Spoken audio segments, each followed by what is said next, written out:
Queridíssimo pai, perguntaste-me há pouco tempo por que razão afirmo ter medo de ti. Como de costume, não soube responder. Por um lado, precisamente pelo medo que tenho de ti. Por outro, porque, na base deste medo, existem demasiados pormenores para que possa exprimi-los oralmente, de forma mais ou menos lógica. E se neste momento procuro responder-te por escrito, será de forma bastante incompleta, porque, também por escrito, o medo e as suas consequências me tolhem diante de ti. E porque, enfim, a importância do assunto ultrapassa de longe a minha memória e o meu entendimento. As coisas sempre te afiguraram muito simples. Pelo menos a avaliar pelo que disseste à minha frente. E indiscriminadamente à frente de muitos outros. Parecia que para ti era qualquer coisa do género. Trabalhaste arduamente toda a vida. Sacrificaste tudo pelos teus filhos. Sobretudo por mim. Vivendo eu, por isso, à grande e à francesa. Tive toda a liberdade para estudar o que quisesse. Nunca tive de me preocupar com sustento, nem ter outras preocupações, de resto. Nunca exigiste gratidão em troca. Sabes como é a gratidão filial? Mas pelo menos alguma amabilidade. Algum sinal de simpatia. Em vez disso, desde sempre me escondi de ti, no meu quarto. No meio dos livros. No meio de amigos loucos. No meio de ideias extravagantes. Nunca falei contigo abertamente. Não fui ter contigo ao templo. Nunca te fui visitar a Franzbad. Nem nunca, de resto, tive o espírito de família. Não me preocupei com o negócio, nem com outros assuntos teus. Empurrei-te para a fábrica, para depois te abandonar. Defendi a Otla na sua teimosia. E enquanto por ti, não mexo um dedo, nem sequer um bilhete de teatro te ofereço. Pelos estranhos faço tudo. Se resumires o teu juízo a meu respeito, dirás que até não me acusas de nada propriamente indecente. Alheamento, ingratidão. E na verdade censuras-me. Censuras-me como se a culpa fosse minha.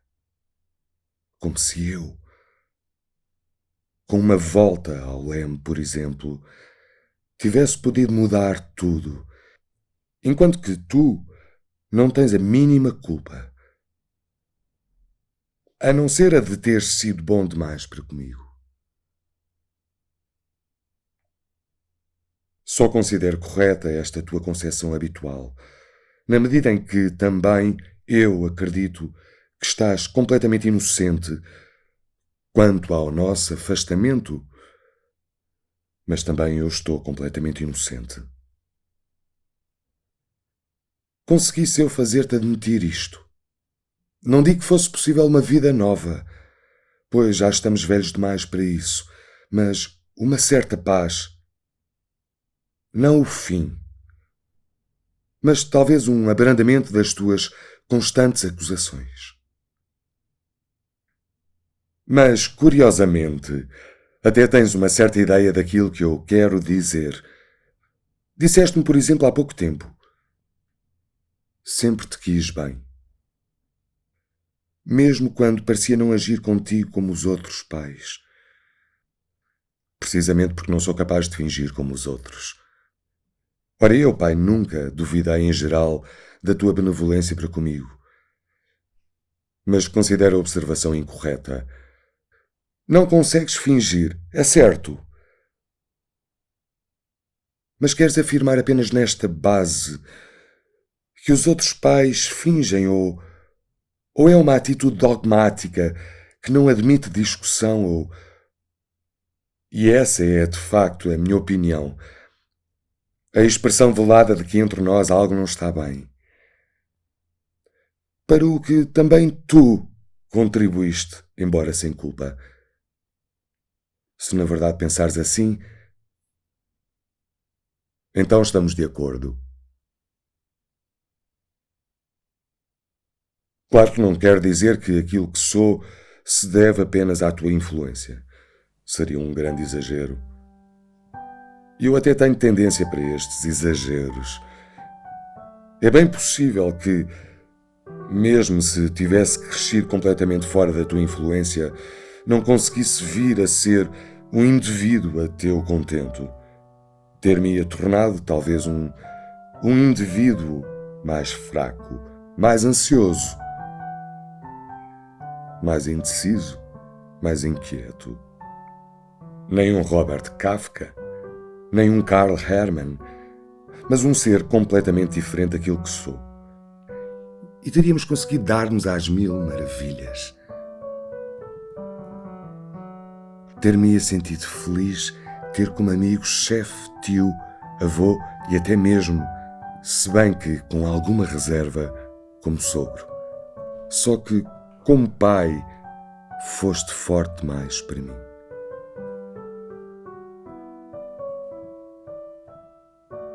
Já nessa altura me sentia esmagado pela tua mera corporalidade. Lembro-me, por exemplo, de às vezes nos despirmos os dois numa barraca de praia. Eu, magricela, enfesado, e tu, forte, alto, espadaúdo. Já então eu me sentia miserável, e na verdade não só diante de ti, mas diante do mundo inteiro, pois tu eras para mim a medida de todas as coisas. Mas saímos depois da barraca diante das pessoas, eu pela tua mão um pequeno esqueleto inseguro, de pés descalços sobre as tábuas, com medo da água, incapaz de imitar os movimentos de natação que tu, na melhor das intenções, mas de facto, para minha profunda humilhação, incessantemente me ensinavas. Nessas alturas sentias um enorme desespero. E todas as minhas piores experiências em todos os campos se cortavam esplendorosamente em tais momentos. Nessas alturas sentia um enorme desespero. E todas as minhas piores experiências em todos os campos se consertavam esplendorosamente em tais momentos. Quando me sentia melhor era quando tu, por vezes, te despias primeiro. E eu podia ficar sozinho na barraca e, assim, proletar o vexame de aparecer em público. Até que tu acabavas por vir ver o que se passava e me fazias sair da barraca. Sentia-me grato por não dar sinais de perceber a minha desventura. Mas também sentia muito orgulho no corpo do meu pai. De resto, ainda hoje se mantém entre nós esta diferença. A ela continua a corresponder a tua supremacia espiritual. Tinhas chegado tão longe só pela tua própria força que, em consequência disso, tinhas uma confiança ilimitada na tua opinião. Esse facto não foi para mim, enquanto criança, tão deslumbrante como mais tarde para o rapaz em crescimento. Sentado na tua poltrona, governavas o mundo. A tua opinião estava certa. Qualquer outra era louca, excêntrica, doida, não normal. A confiança em ti próprio era tão grande que não precisavas ser consequente e, mesmo assim, não deixavas de ter razão. Também podia acontecer não teres absolutamente nenhuma opinião acerca de uma coisa. E por isso, todas as opiniões possíveis a respeito dessa coisa tinham de estar, sem exceção, erradas. Tu podias, por exemplo, dizer mal dos checos, depois dos alemães, depois dos judeus. E não só em alguns pormenores, mas em todos os aspectos.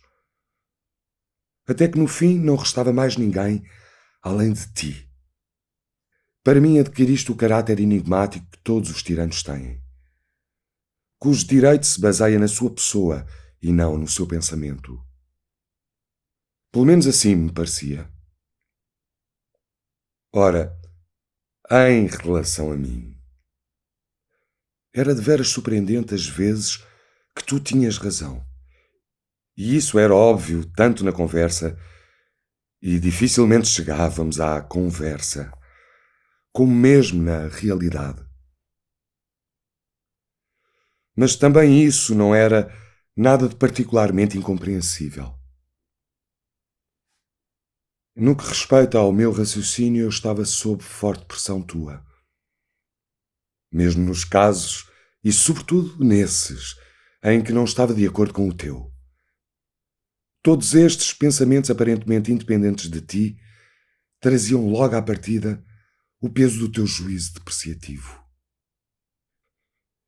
Era quase impossível suportá-lo até à concretização completa e duradoura do pensamento.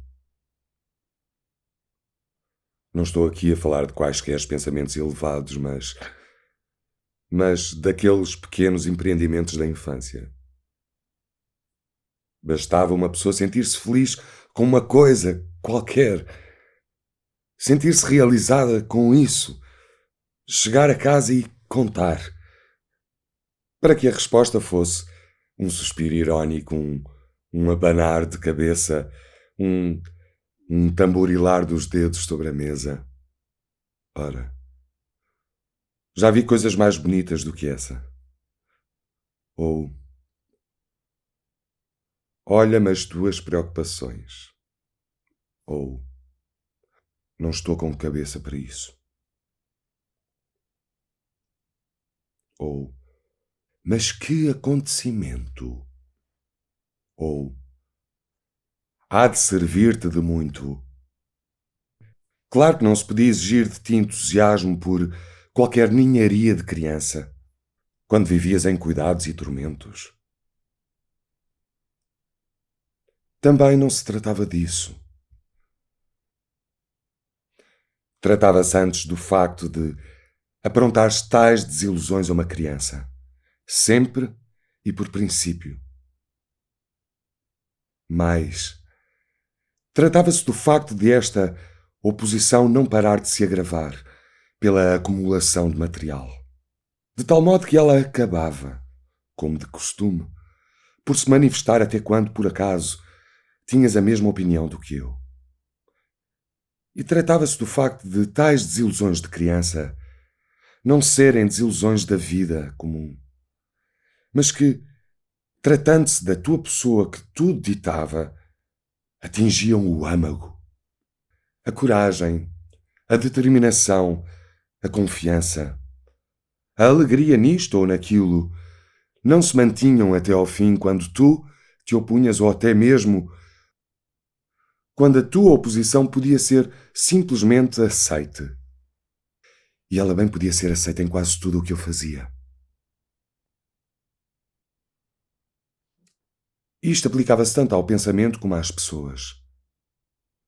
Bastava eu ter algum interesse por uma pessoa. O que, dada a minha maneira de ser, não acontecia muitas vezes, para que tu te intrometesses sem qualquer consideração pelos meus sentimentos. E sem atenção ao meu juízo com insultos, calúnias e opróbio. Seres inocentes, ingênuos, como por exemplo o ator Yiddish, tiveram de pagar por isso. Sem o conheceres comparável a um verme, de uma forma horrível que eu já esqueci. E como muitas vezes no caso de pessoas de quem eu gostava, tinhas automaticamente à mão o provérbio dos cães e das pulgas. Lembro do ator em particular porque registrei nessa altura as tuas sentenças a seu respeito com a seguinte observação. Assim fala o meu pai do meu amigo. Não conhece de lado nenhum. Só porque ele é meu amigo. Hei de poder confrontá-lo com isso sempre que ele me acusar de falta de amor filial e gratidão.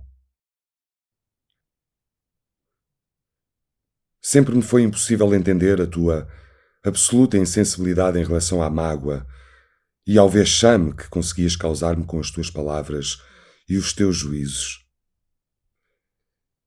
Era como se não tivesses qualquer ideia do teu poder. Também eu, de certo, te ofendi muitas vezes com palavras. Ainda não acabava de falar e já estava arrependido. Mas tu atacavas com as tuas palavras, sem contemplações. Não tinhas pena de ninguém, nem durante, nem depois. Diante de ti, uma pessoa ficava completamente indefesa. Mas assim foi toda a tua educação. Tens, acho eu, talento de educador. Através da educação, podias certamente ter servido alguém do teu género. Essa pessoa teria compreendido a sensatez daquilo que lhe dissesses. Não se teria preocupado com mais nada e teria levado as coisas calmamente. Para mim, porém, enquanto criança, tudo o que me gritavas transformava-se de imediato em ordem divina. Nunca mais me esquecia. Tornava-se-me o mais importante meio de ajuizar o mundo. Sobretudo de ajuizar-te a ti próprio. E aí falhaste redondamente.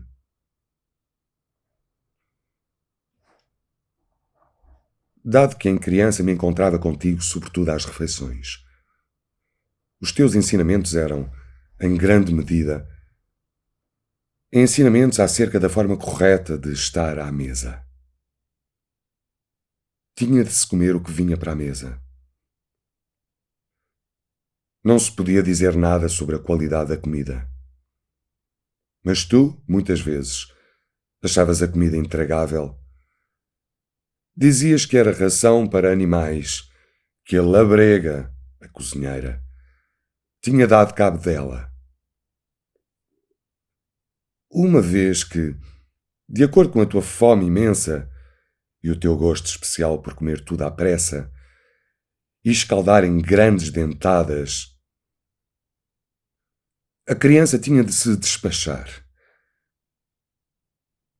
Pairava sobre a mesa um silêncio lúgubre, interrompido por admoestações do género: primeiro comes e depois é que falas.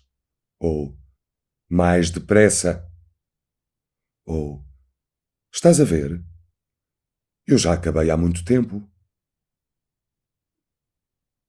Não se podia roer os ossos. Tu podias. Não se podia sorver o vinagre. Tu podias. Era fundamental que se cortasse o pão à direita. Mas não fazia mal se o cortasses com uma faca a escorrer molho.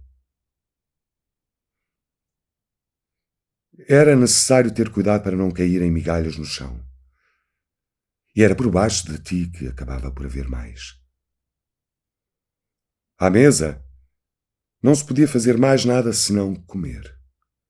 Mas tu limpavas e cortavas as unhas, afiavas lápis, limpavas os ouvidos com o palito. Peço-te, pai, que me compreendas bem. Essas coisas teriam sido pormenores irrisórios se não se tivessem tornado deprimentes pelo facto de tu, o homem terrivelmente autoritário para comigo, Tu próprio não observares as regras que me impunhas.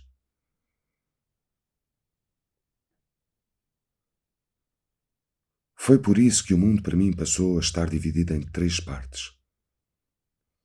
Uma em que eu, o escravo, vivia, submetido a leis inventadas só para mim, e que eu, aliás, sem saber porquê, nunca conseguia cumprir inteiramente. Depois, um segundo mundo, infinitamente afastado do meu, na qual tu vivias, ocupado com o governo, com o dar ordens e com a irritação por estas não serem seguidas. E por fim, um terceiro mundo, onde as outras pessoas viviam felizes e livres de ordens e obediências. Eu vivia numa vergonha permanente. Se cumpria as tuas ordens, era uma vergonha, pois elas só se aplicavam a mim. Ou era obstinado, e isso era também uma vergonha, pois como é que eu podia ser obstinado contigo? Ou podia não obedecer, uma vez que não tinha, por exemplo, a tua força, o teu apetite, a tua destreza, embora exigisses isso de mim como algo evidente. Esta era, sem dúvida, a maior das vergonhas. Desta forma se agitavam não as reflexões, mas os sentimentos da criança. A minha situação nesse tempo tornava-se talvez mais clara, se eu a comparar com a do Félix. Também o tratas de forma idêntica, até utilizas com ele um meio pedagógico particularmente terrível, segundo o qual, se ele fizer à mesa alguma coisa má em tua opinião, não te contentas em dizer, como fazias comigo dantes, és um grande porco, como acrescentas, um autêntico Hermann, ou tal qual o teu pai. Mas talvez, e mais do que talvez, não se pode dizer, isso não afeta realmente o Félix de forma significativa. Pois para ele és, sem dúvida, apenas um avô com uma importância particular.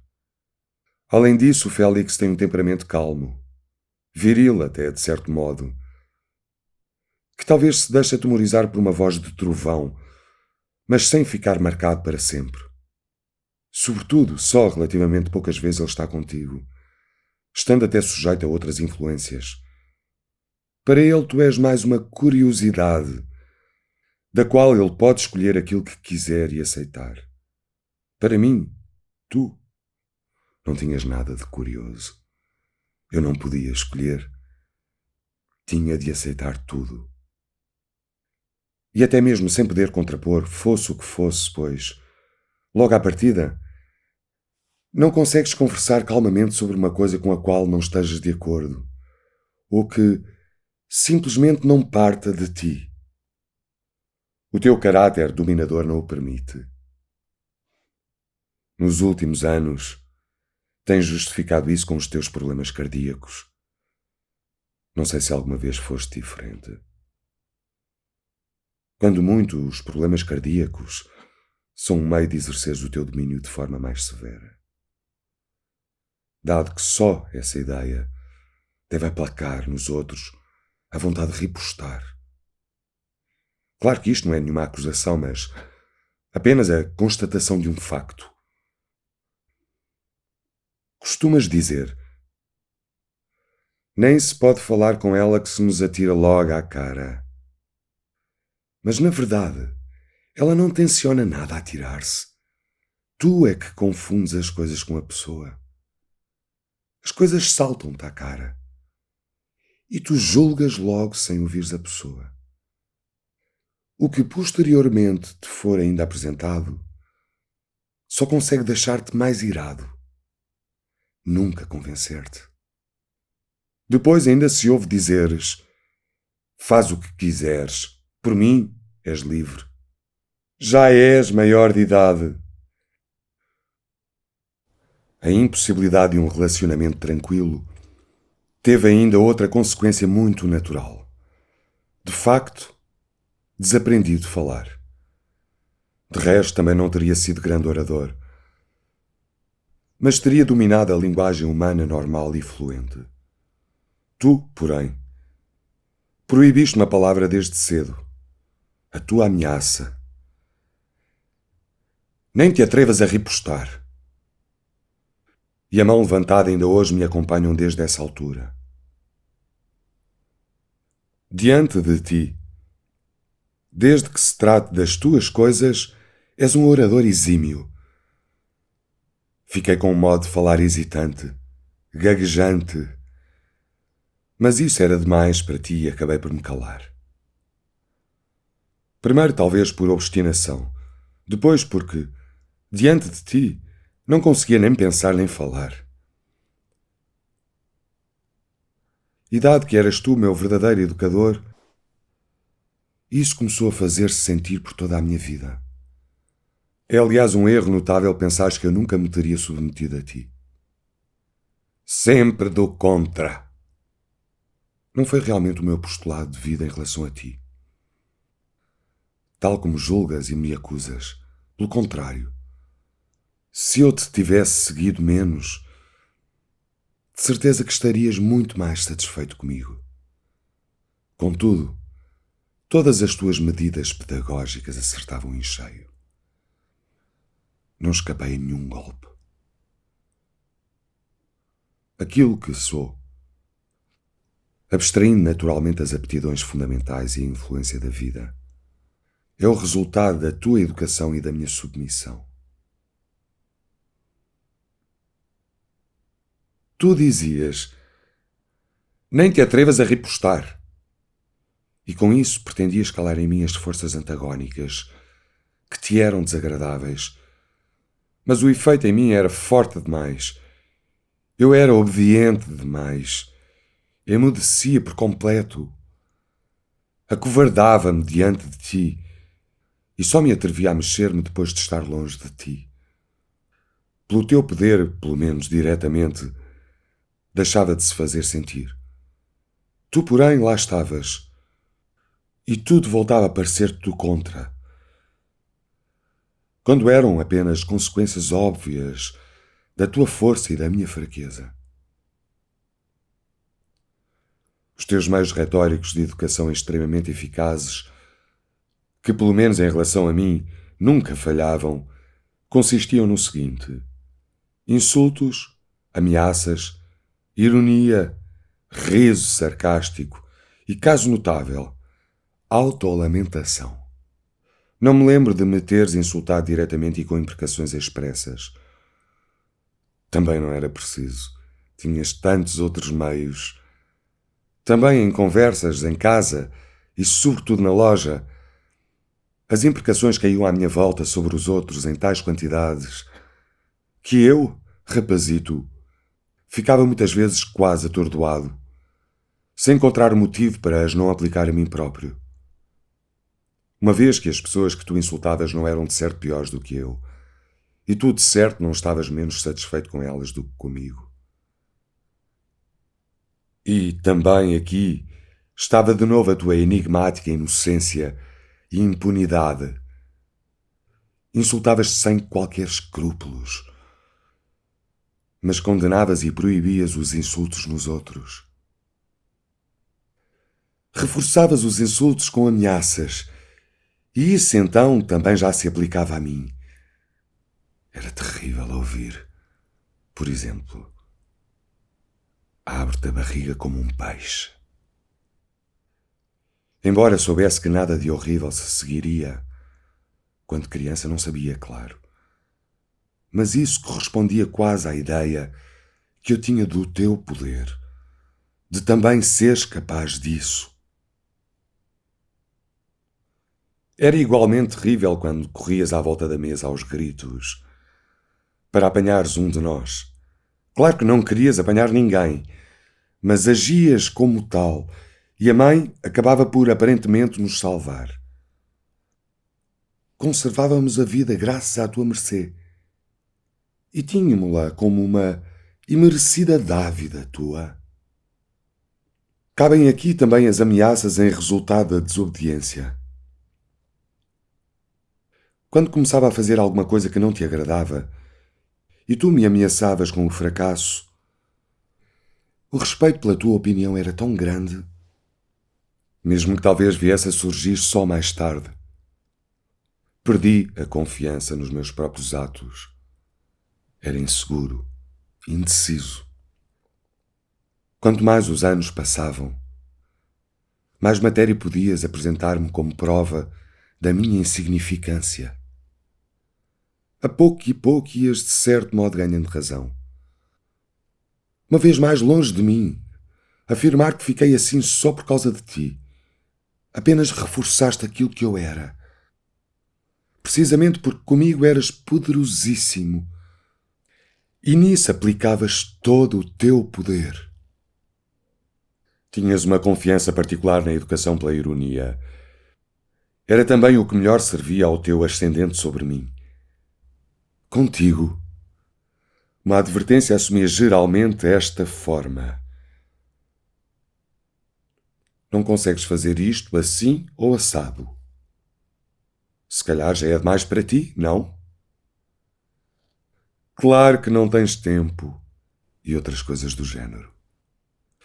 Em certa medida, uma pessoa era castigada ainda antes de saber se tinha feito algum mal. Revoltantes também eram aquelas reprimendas em que se trata na terceira pessoa, a quem nem valia a pena dirigir uma palavra irritada sequer, em que tu te dirigias à mãe, algo formal, quando na realidade era a mim que por ali estava sentado. Claro que não se pode esperar isso do senhor seu filho. E outras coisas assim. Nessas alturas, como contrapartida, comecei a não me atrever.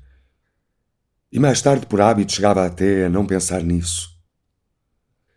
A fazer-te perguntas diretamente quando a mãe estava por perto. Para a criança é muito menos perigoso perguntar por ti à mãe sentada ao teu lado. Perguntava então à mãe: como está o pai?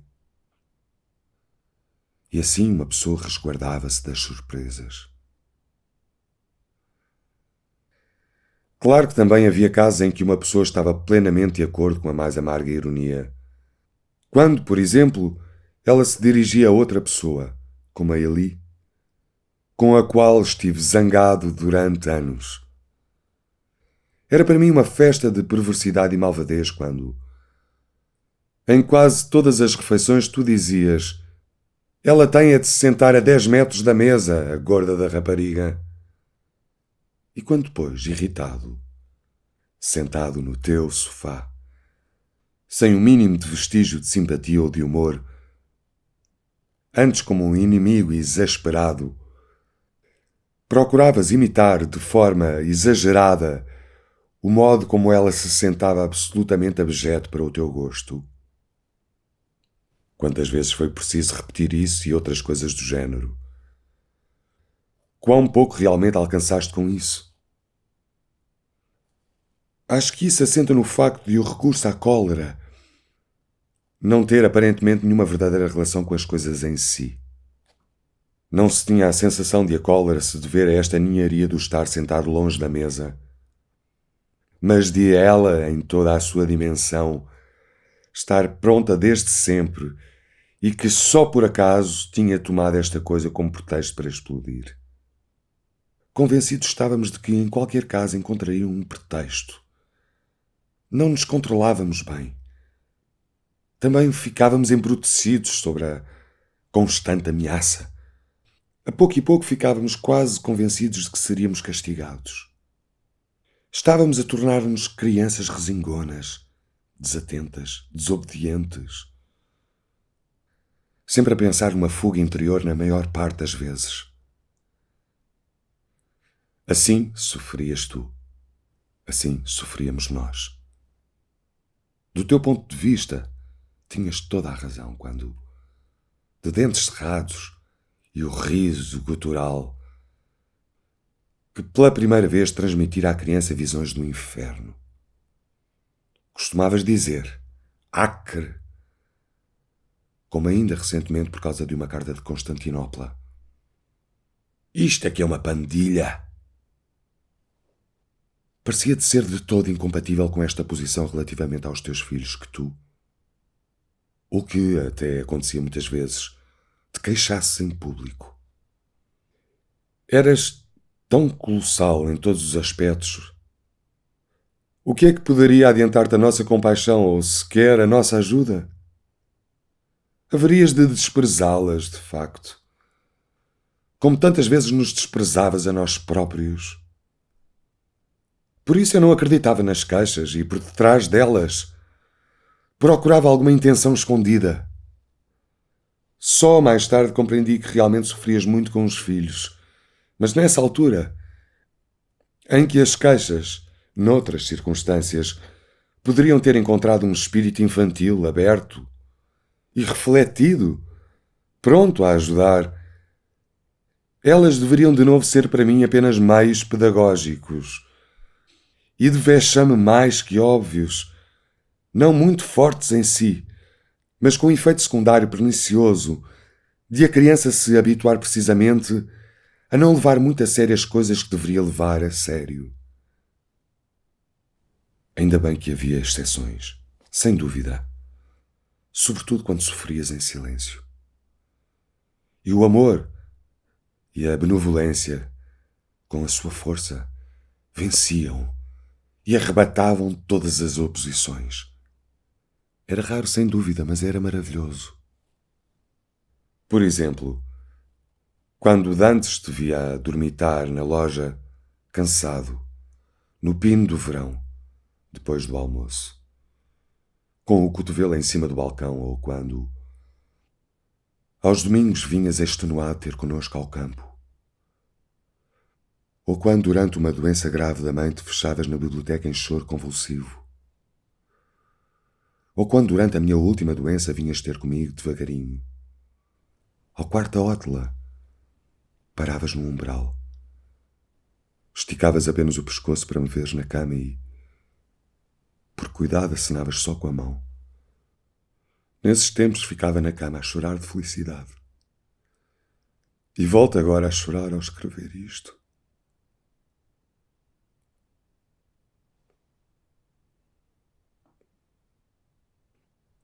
Tens também um sorriso particularmente bonito e que poucas vezes se deixa ver.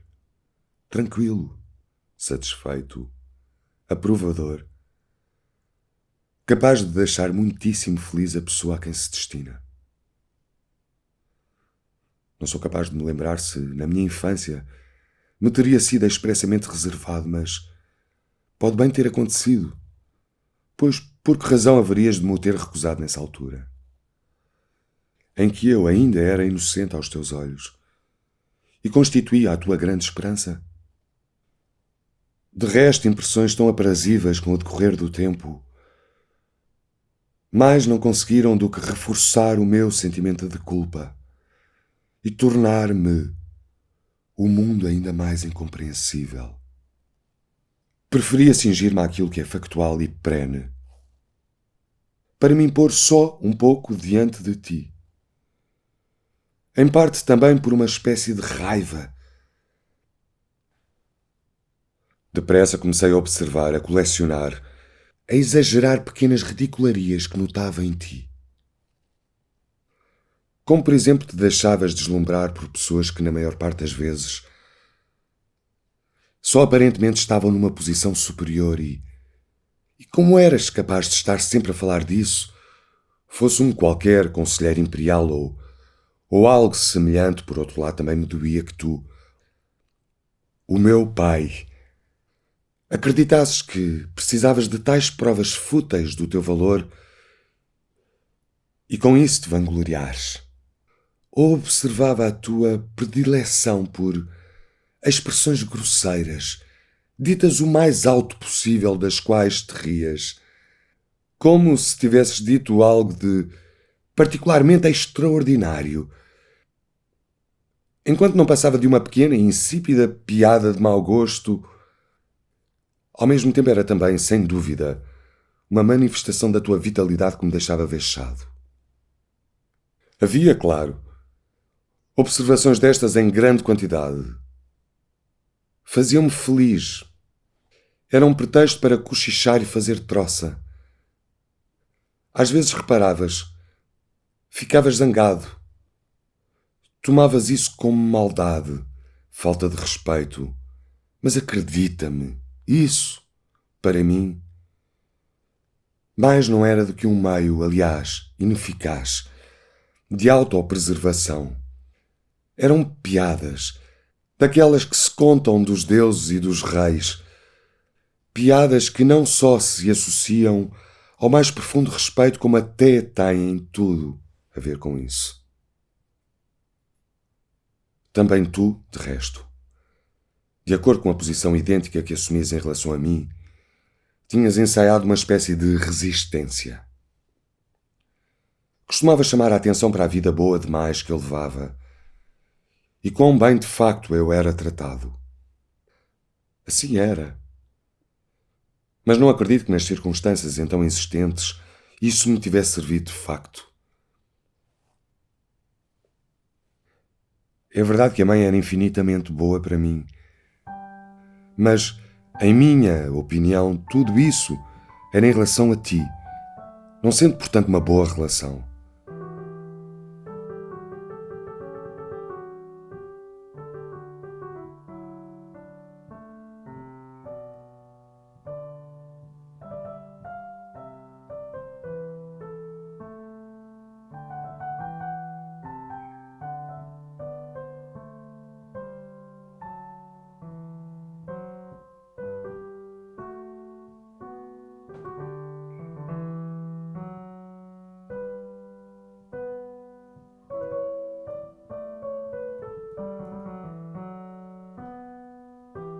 Sempre me foi impossível entender a tua absoluta insensibilidade em relação à mágoa e ao vexame que conseguias causar-me com as tuas palavras e os teus juízos.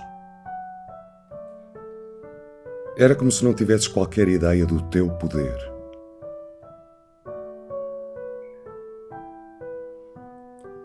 Também eu, de certo, te ofendi muitas vezes com palavras.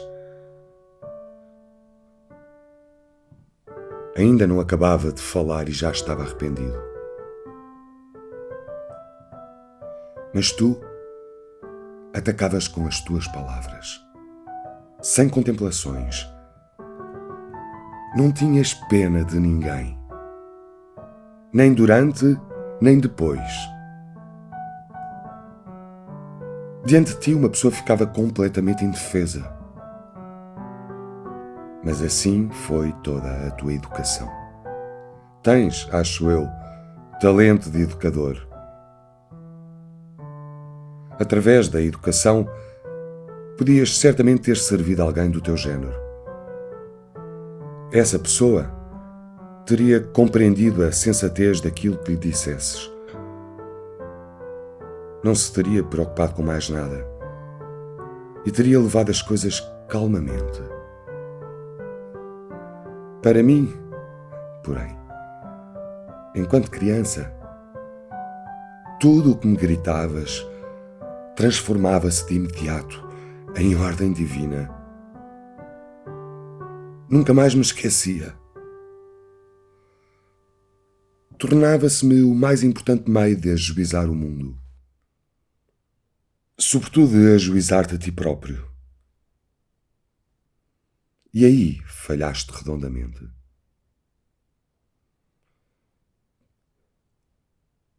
Dado que em criança me encontrava contigo sobretudo às refeições, os teus ensinamentos eram, em grande medida, ensinamentos acerca da forma correta de estar à mesa. Tinha de se comer o que vinha para a mesa. Não se podia dizer nada sobre a qualidade da comida. Mas tu, muitas vezes, achavas a comida intragável. Dizias que era ração para animais, que a labrega, a cozinheira, tinha dado cabo dela. Uma vez que, de acordo com a tua fome imensa e o teu gosto especial por comer tudo à pressa e escaldar em grandes dentadas, A criança tinha de se despachar. Pairava sobre a mesa um silêncio lúgubre, interrompido por admoestações do género: primeiro comes e depois é que falas. Ou mais depressa. Ou estás a ver? Eu já acabei há muito tempo. Não se podia roer os ossos. Tu podias. Não se podia sorver o vinagre. Tu podias. Era fundamental que se cortasse o pão à direita. Mas não fazia mal se o cortasses com uma faca a escorrer molho. Era necessário ter cuidado para não cair em migalhas no chão. E era por baixo de ti que acabava por haver mais. À mesa, não se podia fazer mais nada senão comer. Mas tu limpavas e cortavas as unhas. Afiavas lápis. Limpavas os ouvidos com o palito. Peço-te, Pai, que me compreendas bem. Essas coisas teriam sido pormenores irrisórios se não se tivessem tornado deprimentes pelo facto de tu, o homem terrivelmente autoritário para comigo, tu próprio não observares as regras que me impunhas.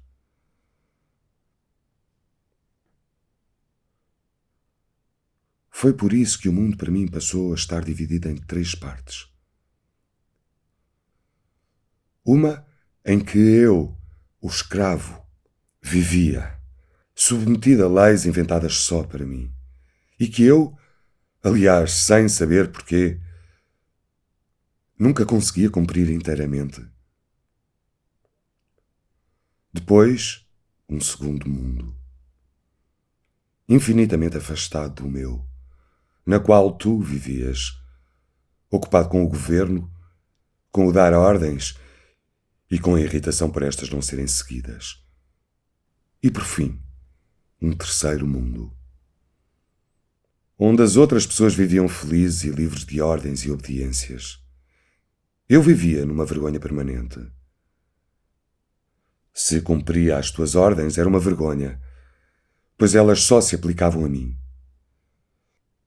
Ou era obstinado, e isso era também uma vergonha, pois como é que eu podia ser obstinado contigo?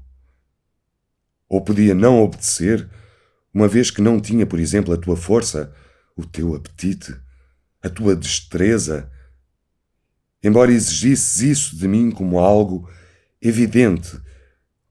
Esta era, sem dúvida, a maior das vergonhas. Desta forma se agitavam não as reflexões, mas os sentimentos da criança. A minha situação nesse tempo tornava-se talvez mais clara se eu a comparar com a do Félix.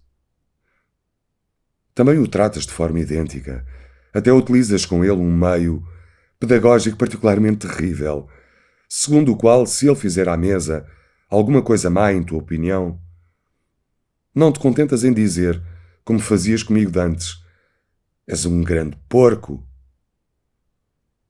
Como acrescentas: um autêntico Hermann. Ou tal qual o teu pai. Mas talvez, e mais do que talvez, não se pode dizer, isso não afeta realmente o Félix de forma significativa. Pois para ele és, sem dúvida, apenas um avô com uma importância particular. Mas não és tudo o que foste para mim. Além disso, o Félix tem um temperamento calmo, viril até, de certo modo, que talvez se deixe atemorizar por uma voz de trovão, mas sem ficar marcado para sempre. Sobretudo, só relativamente poucas vezes ele está contigo, estando até sujeito a outras influências. Para ele tu és mais uma curiosidade, da qual ele pode escolher aquilo que quiser e aceitar. Para mim, tu não tinhas nada de curioso. Eu não podia escolher. Tinha de aceitar tudo. E até mesmo sem poder contrapor, fosse o que fosse, pois Não consegues conversar calmamente sobre uma coisa com a qual não estejas de acordo, ou que simplesmente não parta de ti. O teu caráter dominador não o permite. Nos últimos anos, tens justificado isso com os teus problemas cardíacos. Não sei se alguma vez foste diferente. Quando muito, os problemas cardíacos são um meio de exerceres o teu domínio de forma mais severa. Dado que só essa ideia deve aplacar nos outros a vontade de ripostar. Claro que isto não é nenhuma acusação, mas apenas a constatação de um facto. Nem se pode falar com ela que se nos atira logo à cara, costumas dizer. Mas, na verdade, ela não tenciona nada a atirar-se. Tu é que confundes as coisas com a pessoa. As coisas saltam-te à cara e tu julgas logo sem ouvires a pessoa. Só consegue deixar-te mais irado, nunca convencer-te. Depois ainda se ouve dizeres: faz o que quiseres, por mim és livre. Já és maior de idade. Não tenho de te dar conselhos. E tudo isto com um tom velado da cólera e a condenação absoluta.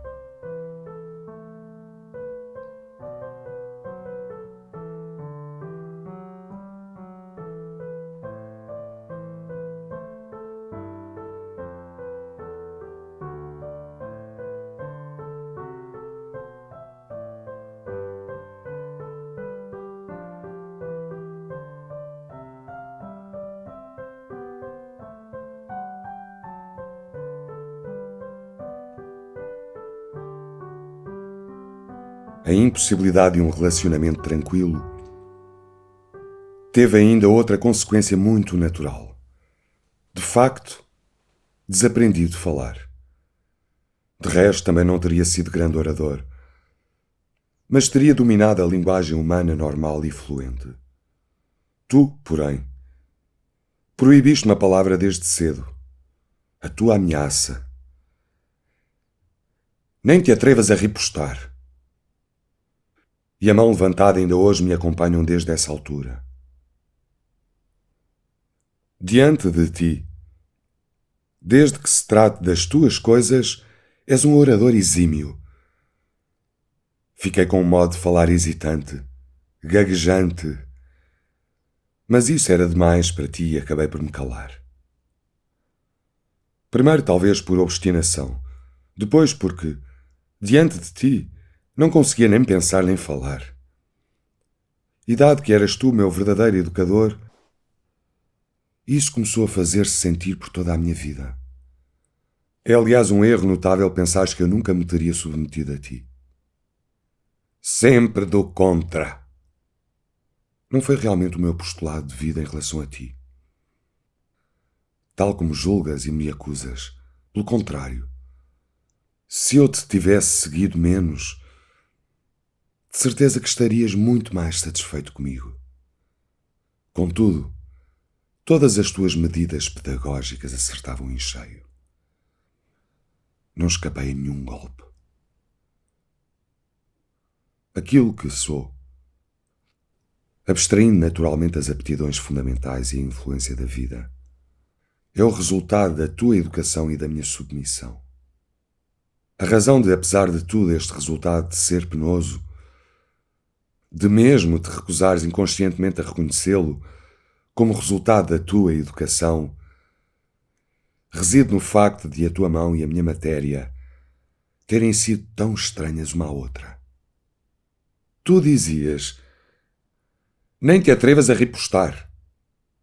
E com isso pretendias calar em mim as forças antagónicas que te eram desagradáveis. Mas o efeito em mim era forte demais. Eu era obediente demais. Emudecia por completo. Acovardava-me diante de ti e só me atrevia a mexer-me depois de estar longe de ti. Pelo teu poder, pelo menos diretamente, deixava de se fazer sentir. Tu, porém, lá estavas e tudo voltava a parecer-te do contra. quando eram apenas consequências óbvias da tua força e da minha fraqueza. Os teus meios retóricos de educação extremamente eficazes, que pelo menos em relação a mim nunca falhavam, consistiam no seguinte: insultos, ameaças, ironia, riso sarcástico e, caso notável, autolamentação. Não me lembro de me teres insultado diretamente e com imprecações expressas. Também não era preciso. Tinhas tantos outros meios. Também em conversas, em casa e sobretudo na loja. As imprecações caíam à minha volta sobre os outros em tais quantidades que eu, rapazito, ficava muitas vezes quase atordoado, sem encontrar motivo para as não aplicar a mim próprio. Uma vez que as pessoas que tu insultavas não eram de certo piores do que eu, e tu de certo não estavas menos satisfeito com elas do que comigo. E também aqui estava de novo a tua enigmática inocência e impunidade. Insultavas sem qualquer escrúpulos, mas condenavas e proibias os insultos nos outros. Reforçavas os insultos com ameaças, e isso então também já se aplicava a mim. Era terrível ouvir. Por exemplo, abre-te a barriga como um peixe. Embora soubesse que nada de horrível se seguiria, quando criança não sabia, claro. Mas isso correspondia quase à ideia que eu tinha do teu poder, de também seres capaz disso. Era igualmente terrível quando corrias à volta da mesa aos gritos, para apanhares um de nós. Claro que não querias apanhar ninguém, mas agias como tal, e a mãe acabava por aparentemente nos salvar. Conservávamos a vida graças à tua mercê, e tínhamo-la como uma imerecida dávida tua. Cabem aqui também as ameaças em resultado da desobediência. Quando começava a fazer alguma coisa que não te agradava, e tu me ameaçavas com o fracasso, o respeito pela tua opinião era tão grande, mesmo que talvez viesse a surgir só mais tarde. Perdi a confiança nos meus próprios atos. Era inseguro, indeciso. Quanto mais os anos passavam, mais matéria podias apresentar-me como prova da minha insignificância. A pouco e pouco ias de certo modo ganhando razão. Uma vez mais longe de mim, afirmar que fiquei assim só por causa de ti. Apenas reforçaste aquilo que eu era. Precisamente porque comigo eras poderosíssimo. E nisso aplicavas todo o teu poder. Tinhas uma confiança particular na educação pela ironia. Era também o que melhor servia ao teu ascendente sobre mim. Contigo, uma advertência assumia geralmente esta forma: não consegues fazer isto assim ou assado. Se calhar já é demais para ti, não? Claro que não tens tempo, e outras coisas do género. Em certa medida, uma pessoa era castigada ainda antes de saber se tinha feito algum mal. Revoltantes também eram aquelas reprimendas em que se trata na terceira pessoa, a quem nem valia a pena dirigir uma palavra irritada sequer, em que tu te dirigias à mãe, algo formal, quando na realidade era a mim que por ali estava sentado. Claro que não se pode esperar isso do senhor seu filho, e outras coisas assim. Nessas alturas, como contrapartida, comecei a não me atrever, e mais tarde por hábito chegava até a não pensar nisso, a fazer-te perguntas diretamente quando a mãe estava por perto. Para a criança é muito menos perigoso perguntar por ti à mãe sentada ao teu lado. Perguntava então à mãe: como está o pai? E assim uma pessoa resguardava-se das surpresas. Claro que também havia casos em que uma pessoa estava plenamente de acordo com a mais amarga ironia. Quando, por exemplo, ela se dirigia a outra pessoa, como a Eli, com a qual estive zangado durante anos. Era para mim uma festa de perversidade e malvadez quando, em quase todas as refeições, tu dizias: ela tem a de se sentar a 10 metros da mesa, a gorda da rapariga. E quando depois, irritado, sentado no teu sofá, sem o mínimo de vestígio de simpatia ou de humor, antes como um inimigo exasperado, procuravas imitar de forma exagerada o modo como ela se sentava absolutamente abjeto para o teu gosto. Quantas vezes foi preciso repetir isso e outras coisas do género? Quão pouco realmente alcançaste com isso? Acho que isso assenta no facto de o recurso à cólera não ter aparentemente nenhuma verdadeira relação com as coisas em si. Não se tinha a sensação de a cólera se dever a esta ninharia do estar sentado longe da mesa, mas de ela, em toda a sua dimensão, estar pronta desde sempre e que só por acaso tinha tomado esta coisa como pretexto para explodir. Convencidos estávamos de que em qualquer caso encontrariam um pretexto. Não nos controlávamos bem. Também ficávamos embrutecidos sobre a constante ameaça. A pouco e pouco ficávamos quase convencidos de que seríamos castigados. Estávamos a tornar-nos crianças resingonas, desatentas, desobedientes, sempre a pensar numa fuga interior na maior parte das vezes. Assim sofrias tu. Assim sofríamos nós. Do teu ponto de vista, tinhas toda a razão quando, de dentes cerrados e o riso gutural, que pela primeira vez transmitira à criança visões do inferno. Costumavas dizer, acre, como ainda recentemente por causa de uma carta de Constantinopla. Isto é que é uma pandilha. Parecia de ser de todo incompatível com esta posição relativamente aos teus filhos que tu, o que até acontecia muitas vezes, te queixasses em público.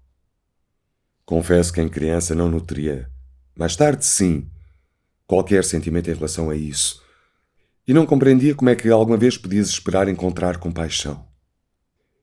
Eras tão colossal em todos os aspectos. O que é que poderia adiantar-te a nossa compaixão ou sequer a nossa ajuda? Haverias de desprezá-las, de facto. Como tantas vezes nos desprezavas a nós próprios.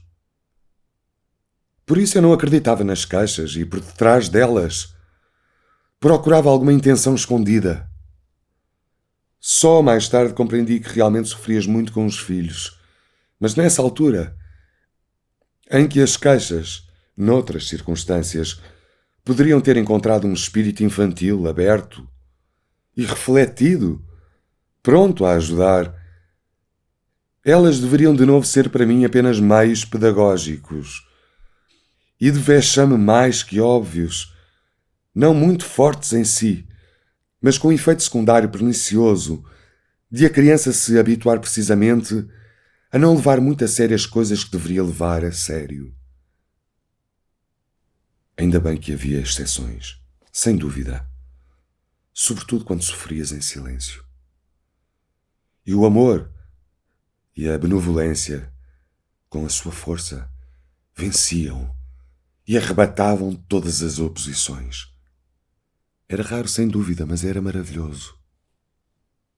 Por exemplo, quando Dantes te via dormitar na loja, cansado, no pino do verão, depois do almoço, com o cotovelo em cima do balcão, ou quando, aos domingos, vinhas extenuado ter connosco ao campo, ou quando, durante uma doença grave da mãe, te fechavas na biblioteca em choro convulsivo, ou quando, durante a minha última doença, vinhas ter comigo devagarinho, ao quarto da Ótela, paravas no umbral, esticavas apenas o pescoço para me veres na cama e, por cuidado, acenavas só com a mão. Nesses tempos ficava na cama a chorar de felicidade. E volto agora a chorar ao escrever isto. Tens também um sorriso particularmente bonito e que poucas vezes se deixa ver. Tranquilo, satisfeito, aprovador, capaz de deixar muitíssimo feliz a pessoa a quem se destina. Não sou capaz de me lembrar se, na minha infância, me teria sido expressamente reservado, mas pode bem ter acontecido, pois por que razão haverias de me o ter recusado nessa altura, em que eu ainda era inocente aos teus olhos e constituía a tua grande esperança? De resto, impressões tão aprazíveis com o decorrer do tempo mais não conseguiram do que reforçar o meu sentimento de culpa e tornar-me o mundo ainda mais incompreensível. Preferia cingir-me àquilo que é factual e perene, para me impor só um pouco diante de ti. Em parte também por uma espécie de raiva. Depressa comecei a observar, a colecionar, a exagerar pequenas ridicularias que notava em ti. Como, por exemplo, te deixavas deslumbrar por pessoas que, na maior parte das vezes, só aparentemente estavam numa posição superior e como eras capaz de estar sempre a falar disso, fosse um qualquer conselheiro imperial ou algo semelhante, por outro lado também me doía que tu, o meu pai, acreditasses que precisavas de tais provas fúteis do teu valor e com isso te vangloriares. Ou observava a tua predileção por expressões grosseiras, ditas o mais alto possível, das quais te rias, como se tivesses dito algo de particularmente extraordinário, enquanto não passava de uma pequena e insípida piada de mau gosto. Ao mesmo tempo era também, sem dúvida, uma manifestação da tua vitalidade que me deixava vexado. Havia, claro, observações destas em grande quantidade. Faziam-me feliz. Era um pretexto para cochichar e fazer troça. Às vezes reparavas, ficavas zangado. Tomavas isso como maldade, falta de respeito. Mas acredita-me, isso, para mim, mais não era do que um meio, aliás, ineficaz, de autopreservação. Eram piadas, daquelas que se contam dos deuses e dos reis. Piadas que não só se associam ao mais profundo respeito, como até têm tudo a ver com isso.